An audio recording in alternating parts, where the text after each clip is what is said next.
Good morning. My name is David Walker, and I am the Assistant Director and Transportation Program Manager at the Rockingham Planning Commission.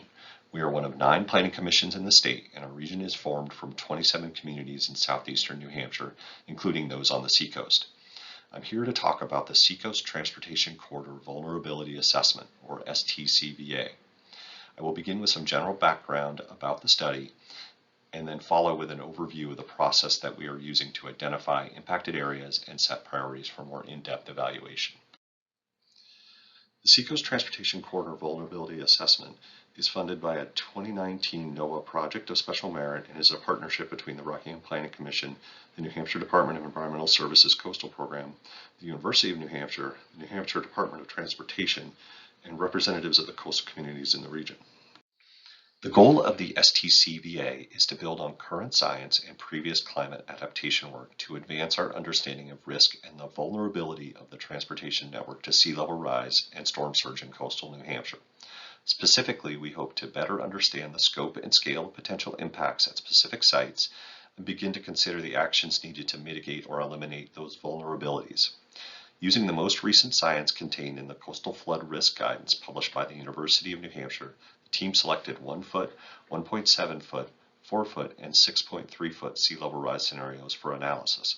With this as a basis, the team is identifying transportation network links that are likely to be flooded and evaluating the impacts on traffic volumes and patterns, roadway capacity, and infrastructure condition.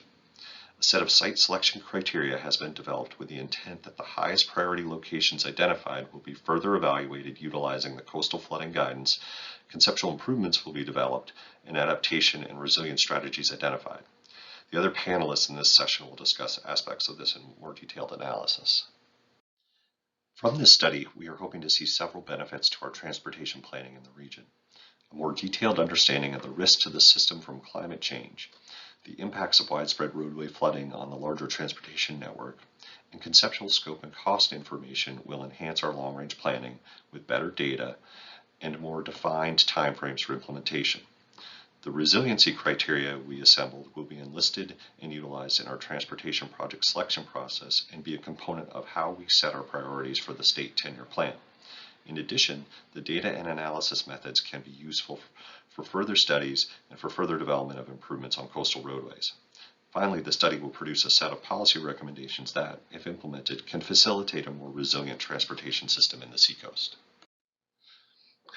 Now that I've provided some background on the project, the remainder of this presentation will focus on the work to identify and prioritize components of the transportation network impacted by sea level rise.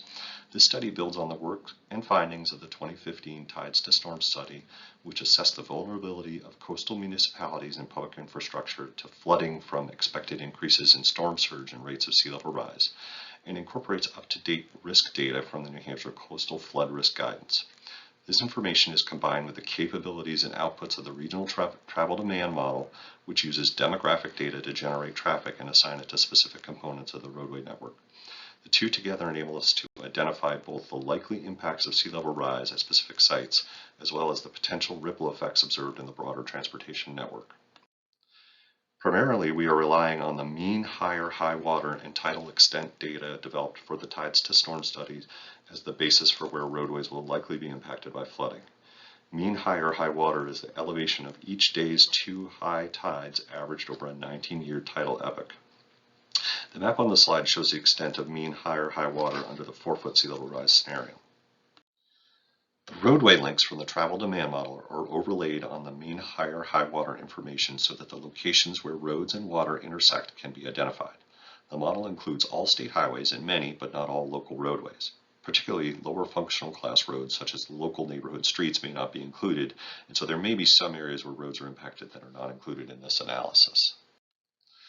The result shows, under each sea level rise scenario, where the transportation network is likely to be directly impacted. The map highlights the model links anticipated to be inundated in the 4-foot sea level rise scenario in the light blue-green color. At lower sea level rise scenarios, the impacts are modest with only a few links and short distances inundated.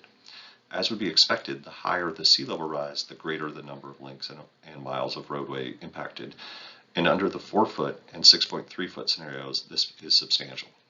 To be clear, the miles of roadway is based on the length of the impacted model links and not the distance of roadway that is likely to be physically underwater. This does overstate the amount of roadway flooded, but from a model functionality perspective, if part of a link is underwater, the entire link is considered impacted. Going back to the analysis model, this is where the work splits into two parallel efforts, examining the direct and indirect impacts on the transportation system. On one hand, the highest priority sites where inundation is occurring will be examined to determine the likely impacts on the infrastructure itself, and on the other, the expected larger roadway network impacts that result from road closures due to flooding will be considered. I'm going to talk briefly about the network impacts and then conclude with the work to prioritize the flooding sites for more detailed analysis. The regional travel demand model is an excellent tool that helps us assess overall network impacts. The slide shows the estimated percentage change in roadway volumes under the 1 foot, 1.7 foot, and 4 foot sea level rise scenarios, with all impacted links disabled and unable to carry traffic. Combining this information with knowledge of current and expected future traffic volumes can provide insight as to how roadways may be expected to perform under each flooding scenario. As you may have noted, one scenario is missing from the slide. It was at this point in the analysis that we discovered that the number of links disabled in the 6.3 foot scenario rendered our travel demand model unable to operate. While it wasn't the outcome that we had hoped for, the inability of the model to function is in itself telling about the likely state of the system at that level of sea level rise. Work is ongoing in this area to better understand the likely new traffic patterns and what that may mean for roadways that are expected to see substantial increases in traffic volume. The second effort, and this is where we've spent more time to date, focuses on prioritizing those locations directly impacted by sea level rise for more detailed assessment. To facilitate this, we consolidated the links from the travel demand model into a more manageable number of sites composed of abutting impacted links. The table shows how the links from the model translated into sites for this analysis. At 1 foot of sea level rise, 4 model links are aggregated into 3 sites, and at 1.7 feet, this expands to 13 links in 5 locations. The 4 foot scenario swells the number of impacted links to 125, which are grouped into a more reasonable 24 locations for analysis.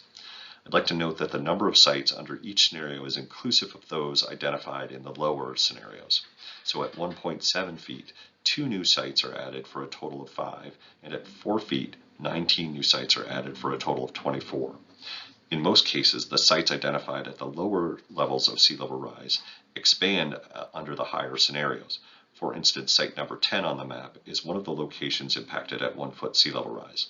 At that level, 2 model links are expected to experience flooding, and this expands to include 3 links at 1.7 feet, and then further to include 5 links at 4 feet of sea level rise.